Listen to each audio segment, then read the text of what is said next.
আসসালামু আলাইকুম। Real village cooking চ্যানেলে সবাইকে ওয়েলকাম জানাচ্ছি। আপনারা তো পরোটা অনেক রকমেরভাবে খেয়েছেন।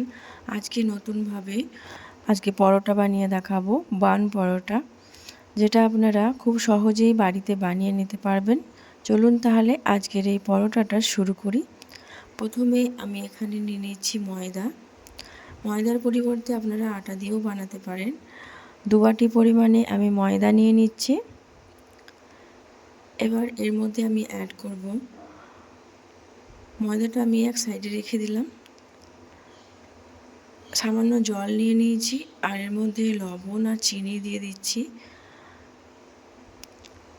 1 টেবিল চামচ চিনি আর স্বাদ মতো লবণ নিয়ে আমি জলের সঙ্গে একটু গুলে নেব। এতে করে আপনাদের হাতে টাইম কম থাকলে এইভাবে চিনি এবং লবণ গুলে নিলে তাড়াতাড়ি আপনারা পরোটাটা বানিয়ে নিতে পারবেন।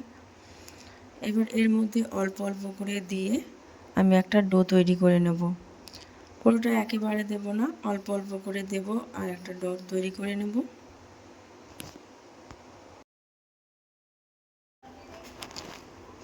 ভালোভাবে মিশিয়ে নিতে হবে।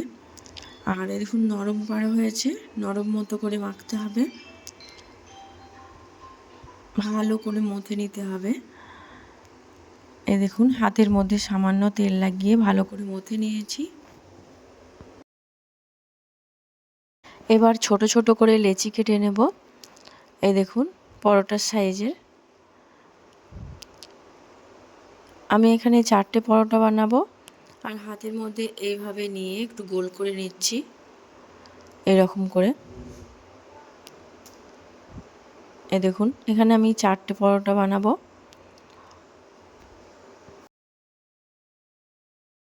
এবার সামান্য তেল দিয়ে আমি এটাকে বেলে নেব। পাতলা করে বেলে নিতে হবে, এইভাবে করে পাতলা করে বেলে নিতে হবে। এই দেখুন এরকম পাতলা হয়েছে, দেখেই বুঝতে পারছেন। এবার সামান্য আমি তেল দিয়ে দিলাম। 1 টেবিল চামচের মতো তেল লাগিয়ে নিতে হবে এভাবে হাত দিয়ে। আর ওপর থেকে একটু ময়দা ছিটিয়ে দেব, এভাবে করে একটু ময়দা ছিটিয়ে দেব। ময়দাটাও এইভাবে একটু হাতে করে ভালো করে সেট করে নিচ্ছি। এবার এক সাইড থেকে দেখুন একটু সাইডগুলোকে টেনে টেনে একটু বাড়িয়ে দেব, এরকম করে দিয়ে এক সাইড থেকে আমি এটাকে এইভাবে টেনে নেব।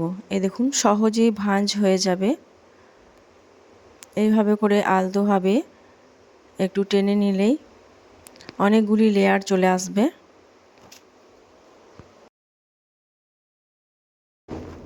এইভাবে করে আলতোভাবে টেনে নিচ্ছি।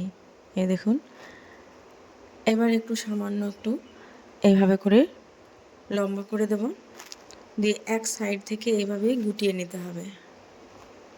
এই দেখুন এরকম করে এক সাইড থেকে আলতোভাবে আমি গোল করে নিচ্ছি।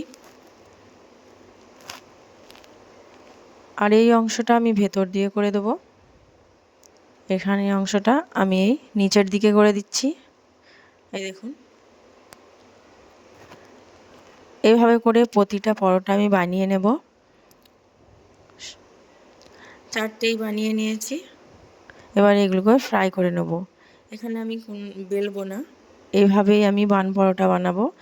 এখানে আমি দিয়ে দিয়েছি ভেজিটেবল অয়েল। অয়েলটা যখন মিডিয়াম গরম হয়ে আসবে, গ্যাসের ফ্লেমটা আমি লোতে রেখে আমি বান পরোটাগুলো ভেজে নেব।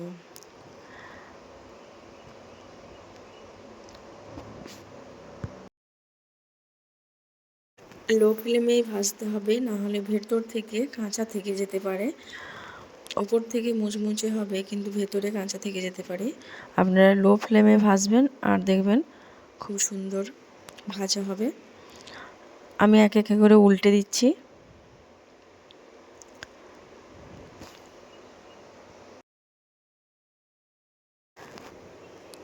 এইভাবে করে উল্টে দিলাম।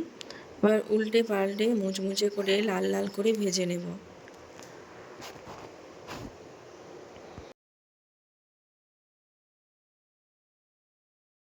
এগুলো ভাজতে বেশি টাইম লাগে না, অল্প সময়ের মধ্যে এগুলো ভাজা হয়ে যায়। অনেকটাই কালারটা চেঞ্জ হয়ে এসেছে। এ দেখুন, এগুলো প্রায় ভাজা হয়ে এসেছে।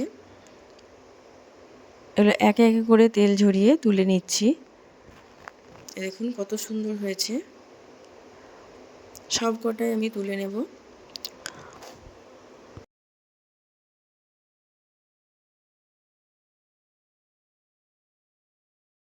এই দেখুন কত সুন্দর হয়েছে।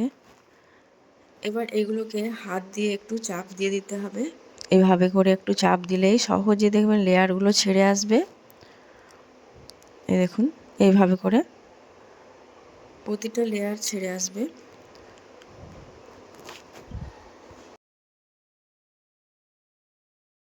আমি একটা প্লেটের মধ্যে নিয়ে নিলাম।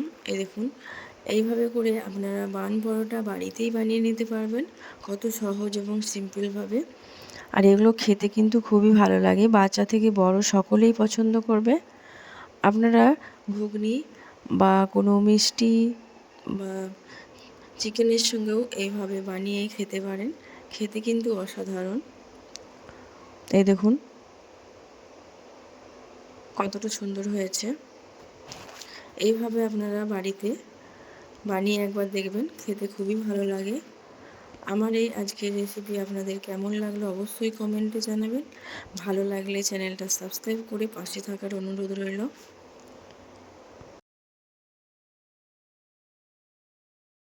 আজকের এই রেসিপি এখানেই শেষ করছি।